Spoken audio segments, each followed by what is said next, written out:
Bismillah, astagfirullahaladzim. Kenapa Ustaz? Tiba-tiba datang-datang istighfar. Emang bang, istighfar itu kan nggak mesti harus ada apa-apa ya. Dan kita kalau lagi ngapa-ngapain juga sering istighfar juga gitu.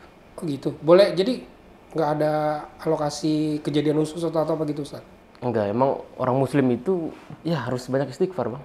Karena istighfar itu salah satu wirid yang harus selalu diucapkan sama orang beriman gitu. Nggak mesti harus karena musibah doang gitu. Nggak mesti harus kalau ada peristiwa gitu. Di dalam beberapa keadaan pun juga harus istighfar.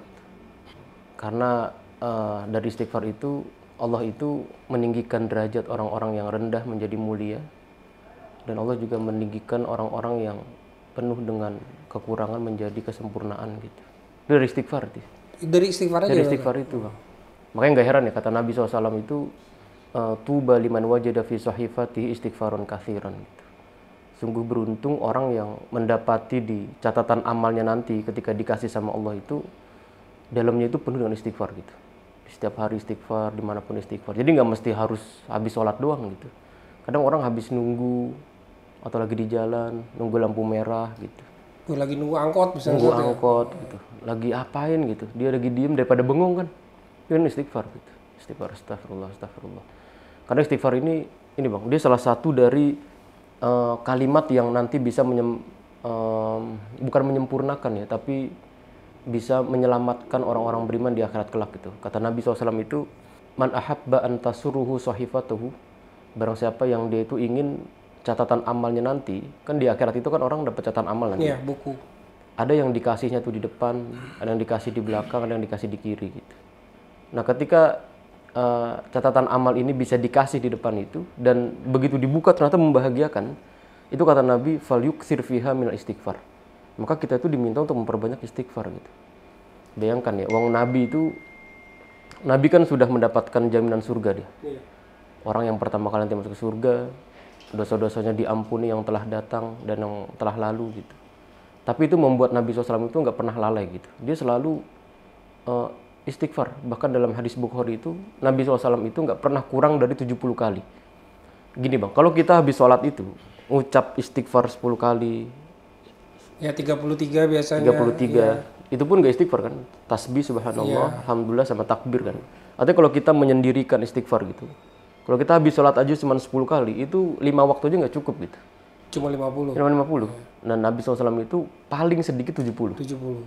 Itu dengan jaminan Nabi sudah diampuni dosa-dosanya, sudah dapat jaminan surga gitu. Apalagi kita ya, surga belum dapat jaminan gitu. Kemudian jarang istighfar. Ada sebuah riwayat dari Abu Hurairah itu, kata Abu Hurairah, ma ra'aitu ahadan aktsaru an yaqula astaghfirullah wa atubu ilaihi min Rasulillah. Aku tidak pernah mendapati ada orang yang banyak membaca astagfirullah wa atubu ilaih daripada Nabi SAW. Abu Hurairah itu salah satu dari sahabat Nabi yang intens membersamai Nabi sebelum Nabi wafat itu. Kurang lebih 4 atau 3 tahun sebelum Nabi wafat gitu. Tentu Abu Hurairah mendapati banyak sahabat kan. Abu Bakar, Umar, Utsman, Ali, semua sahabat-sahabat mulia dapati. Tapi dari sahabat-sahabat mulia itu tidak ada orang yang istighfarnya itu lebih banyak dari Nabi. Itu kesaksian Abu Hurairah. Bagaimana Nabi SAW itu bukan cuma sekedar ngomong ya, itu banyak istighfar, tapi Nabi enggak. Nabi Beliau SAW mencontohkan. Bagaimana dalam Praktekkan. praktekkan langsung bang. Bahkan dalam hadis Aisyah itu, Aisyah menyampaikan ketika Nabi SAW menjelang wafatnya itu, sami'tuhu yaqul wa huwa mustanidun ilayya. Aku mendengar Nabi SAW itu ketika sedang sandaran kepadaku di menjelang wafatnya Nabi SAW. Nah, Nabi SAW itu baca astagfirullah, Allahumma gfirli warhamni wa alhikni birrafiq. Ya Allah, ampunkan aku, warhamni, berikan aku rahmat, kasihanilah aku, walhikni birrafiq, dan kumpulkanlah aku bersama dengan orang-orang yang soleh. Jadi dia pengen bilang tuh sebenarnya gini bang, kalau orang-orang beriman itu bisa menjadikan istighfar itu sebagai wirid harian, itu sudah menjadi salah satu dari hal yang disunahkan sama Nabi, diinginkan sama Nabi. Bahkan bukan cuma itu, kita kalau nanti ngelihat di dalam Al-Quran, di antara surat yang terakhir kali turun kepada Nabi SAW itu surat An-Nasr, idza jaa nasrullahi wal fath itu.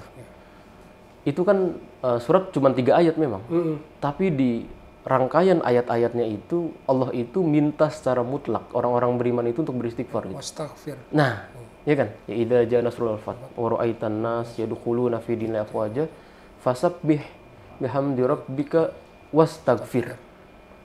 Jadi Allah itu di akhir ayat-ayat yang turun bersama Nabi, ini ayat memang ayat-ayat disebutnya ayat Madaniyah ya, karena ayat ini turun setelah hijrah di Madinah. walaupun turunnya di Mekkah, tapi disebut ayat Madaniyah.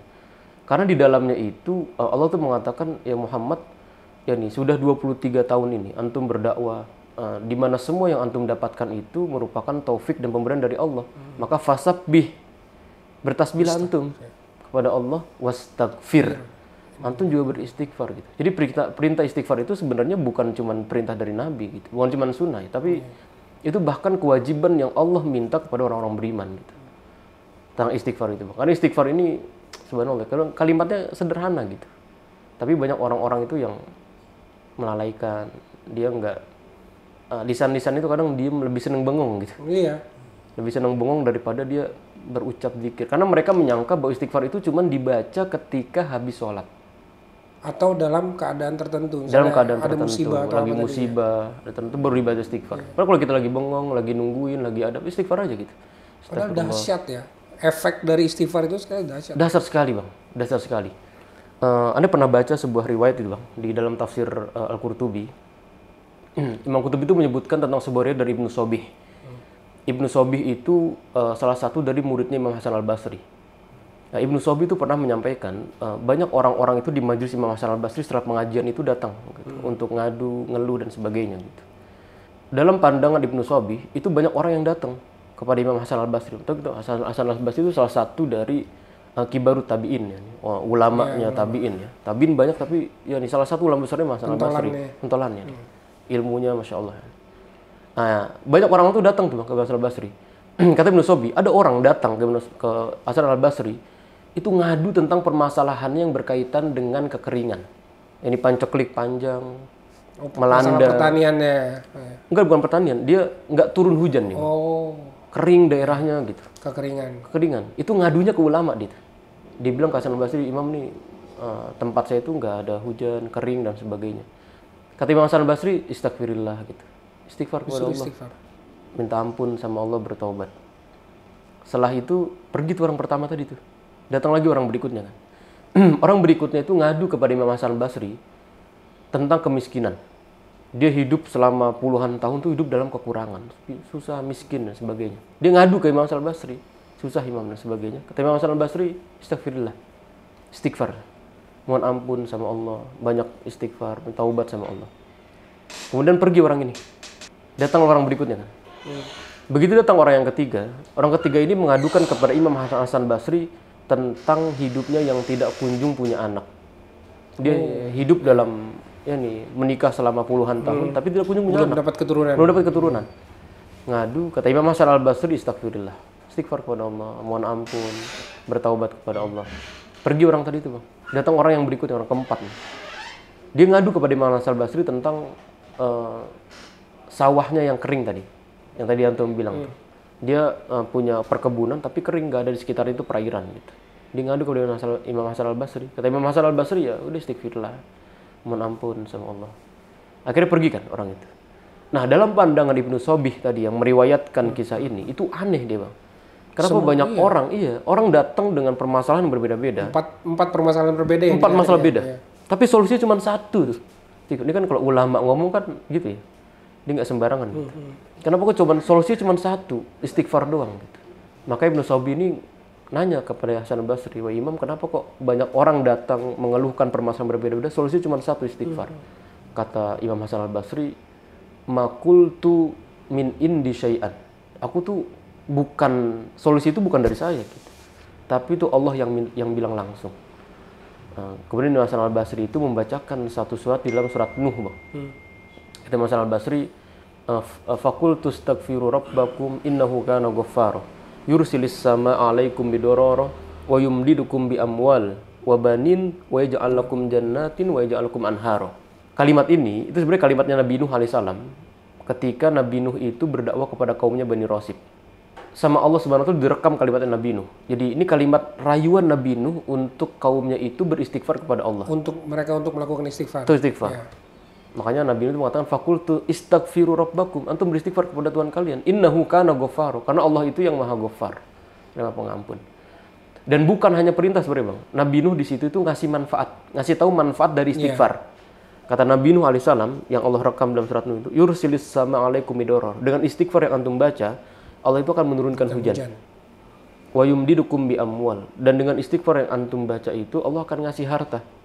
Wa banin. Dan Allah juga memberikan keturunan anak-anak. Wa yaj'al lakum jannatin wa yaj'al lakum anharo. Dan istighfar yang antum baca itu merupakan sebab Allah itu ngasih perairan untuk kebun-kebun antum. Bayangkan ya. Jadi solusi yang tadi ditawarkan sama Hasan al-Basri itu bukan dari Imam Hasan al-Basri, tapi dari bagaimana beliau itu menerjemahkan kalimat Allah untuk mengambil manfaat dari istighfar. Masalahnya beda-beda. Punya anak, nggak punya harta, dan sebagainya. Tapi ternyata solusi cuma satu, antum kurang istighfar gitu. Karena kalau kita udah istighfar itu, kata Nabi SAW, ja'alallahu likulli hammin faraja. Allah Subhanahu wa taala itu akan memberikan di dalam setiap kesedihan kita itu jalan keluar. Setiap kesulitan kita itu ada jalan keluarnya. Walikulli dhikin makhraja. Dan dalam setiap kesempitan kita itu adalah kelapangan. Dengan istighfar. Dengan istighfar, Bang. Karena kadang-kadang tuh orang itu ketika membedah sebuah musibah, itu dia ketika musibahnya A, dia taunya jalan keluar dari A. Padahal Allah itu punya solusi langit gitu. Punya 26 huruf lagi kan? 26 huruf lagi, ya. Bener. Ya kan ada minimal, A, B, banyak B kan? sampai Z. Bener, dia mungkin solusinya di A, mungkin masalahnya di A. Tapi mungkin solusinya ada di M, mungkin di X. Yang itu di luar kendali dia sebagai manusia. Gitu. Nah, itu istighfar itu salah satu yang menjadi sebab untuk mendatangkan solusi itu kepada setiap permasalahan itu. Melalui jalan yang tidak diduga-duga. Betul. Gitu Bang, di istighfar. Makanya tadi istighfar tuh kayak gitu. Masya Allah. Mantep banget ini. Mantep banget. Jadi dengan istighfar itu sendiri membuka banyak solusi, pintu solusi. Betul, sebenarnya Bang. dari masalah yang kita sadari atau enggak sebenarnya. Betul. Kan kadang-kadang ya aneh juga kan kalau kita nggak tahu, yang kita lihat doang kan kadang-kadang masalahnya cuma kekurangan harta. Kadang-kadang kan. Tapi kemarin juga ada yang ngomong anak yang tidak nurut atas perintah orang tua itu juga salah satu. Betul. Iya, ujian. Ujian, betul. Nah itu bisa solusi itu dengan istighfar itu, Bang. Karena kan masalahnya kan nggak punya uang ya. Masa solusinya istighfar gitu? Kayak kalau kita ngeliat secara nalar itu nggak. Ya secara logika duniawi itu nggak masuk akal. Nggak masuk akal banget ya. Masalahnya apa kok solusinya istighfar? Nah antum ngomong kayak gitu kayak seakan-akan nggak punya Tuhan. Iya kan? Ini kan semua kendali Allah kan? Iya. Nah kendali Allah itu kadang solusinya seperti itu, Bang. Dia ya enaknya kita orang beriman kan gitu kan. Nggak mesti harus masalahnya A, solusinya di A gitu. Kadang ada di solusi yang lain gitu. Tapi tetap ikhtiar, Ustaz ya? Ikhtiar, pasti. Nggak mungkin istighfar terus diem aja ya.